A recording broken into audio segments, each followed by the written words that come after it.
Hello and welcome to the second episode of The Story of an Image. My name is Pedro Bonatto. I am a fine art and advertising photographer and a musician. And in this series, this vlog series, I want to talk about the process of creating images, about the inspiration behind them, and my reflection after creating them, what they mean, and it's basically a reason to talk about the subjects that are portrayed in my photographs. To start off, I wanted to first give a shout out to Mariana Sadowska and the Kitka Women's Vocal Ensemble that allowed me to use their beautiful music in this vlog. I really thank them. They have amazing, beautiful music that is actually related to the subject of today's vlog, which is Rusalka.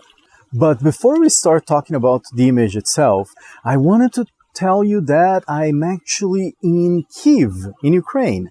I decided a couple of months ago to move to Europe. I wanted to go on a 1 or 2 year sort of like world trip in my music and photography projects with my wife, dancer Yana Komarnitska, and we decided that it would be more interesting for us, given our interest in Slavic cultures and the Middle East and Central Asia. We thought it would be cool to be based here, which is actually her homeland.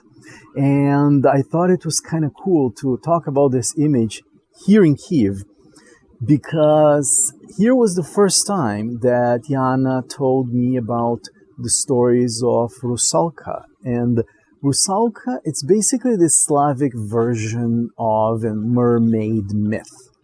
And the interesting thing about their version is how it changed throughout time.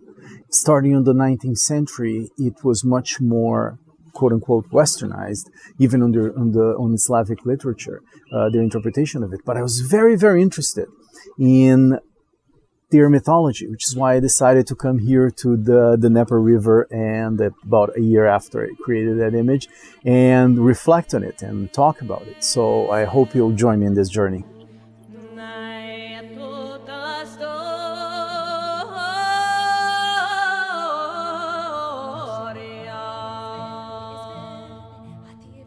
I had never heard of the Rusalka myth and how it differed from Western world and how it differed from the Greeks, or I believe the Celts have some sort of myth that is related to water creatures, water women that come.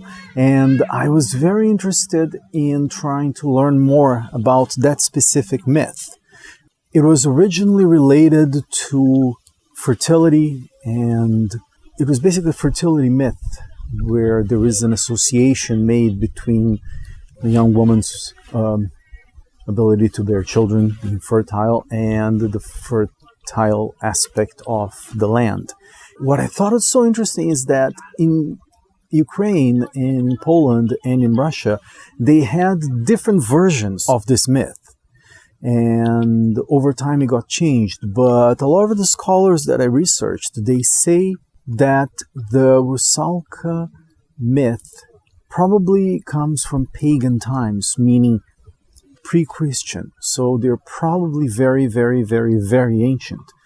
And I thought it would be cool to try to create an image that had elements from what back then I was looking for, which was to combine my interests in mythology, in history, and in folklore with a more commercial spin with, let's say, the folklore of our time, which is advertising.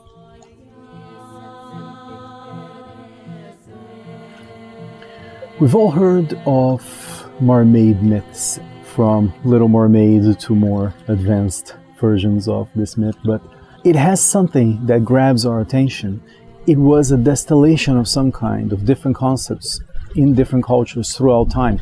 And what I thought was very interesting about the Rusalka one was something that I knew nothing about, but it was very much embedded in the culture of my wife. And as she was telling me about the stories about having flowers on her hair, about being this mythological creature that unites two worlds, the spiritual world represented by water and the real world, and all these representations of nurturing the land and the analogy to the human version of it. One of the things that I thought was interesting was I was back then, as I mentioned, searching for a new style and where my work could be featured and what kind of thing I wanted to do. The main thing that I was looking for was actually bridging two worlds, just like a Rusalka, if you think about it, the spiritual and the real. And what I was thinking of doing was to bridge the fashion commercial world, where I was interested in, with the mythology and folklore. And I thought the Rusalka would be a good way to start doing this integration. So what I ended up doing was I created this photo with a model that had approached me to do some shoots, and she asked for some concepts, and I pitched her this idea, Alona Lytt, and she liked it. And then I decided to get one of my favorite makeup artists, also Russian, to do this photograph, Victoria Khanlari. I also decided to collaborate with Natasha. She creates these beautiful lace masks, and she also creates this beautiful, beautiful, beautiful Ukrainian headbands.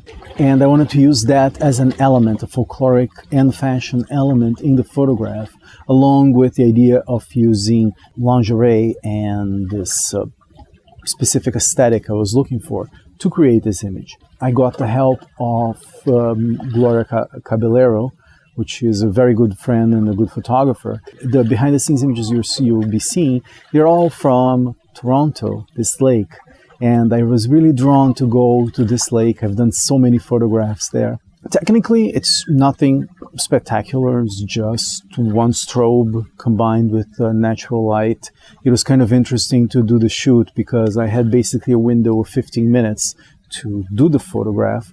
And unlike other photos that I have done before, I didn't want to do a whole series. I was looking for one photo, one shot, the one image that represented and captured this concept of this Rusalka, this sort of mermaid water creature coming out of the water, and combining it again, as I mentioned, with the fashion elements.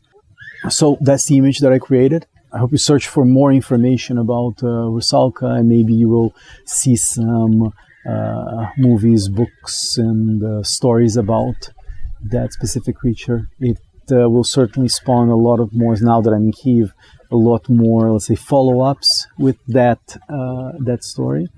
Lastly, I wanted to tell you my hunch after some time passed, why I was interested in this myth of the Rusalka and why it still resonates on my mind, and why I want to continue exploring it in a way, along with other mythological themes.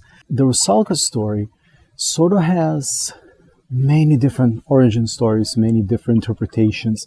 Sometimes he has this evil, temptress look, especially after the 19th century. But before that, it seemed to be a much more benign theme, much more celebratory. I think, even though there are some misconceptions and maybe misinterpretations, depending on the times, of a myth, of something that lures you into the ocean, but I think there is a very positive interpretation and very useful and universal to understanding this mythology. I think the message of this idea of this link between two worlds, this idea of the conscious and the unconscious, and something calling you to go into the waters, I think it's a very ancient one. There are myths in even Mesopotamia that are all about this water creature, and they, even though they don't have this specific characteristics, they're very much in the sense of a call to adventure, very Joseph Campbell idea. And I think when you go into a new journey, into new lands, which is beyond that water, you may find some treasure, you may find something that allures you. And that same thing can, of course, there's dangers in the world, so it can get you into the depths of the water. And at the same time, sometimes you're compelled to go, because You were compelled by nature, you were compelled by beauty, you were compelled to act.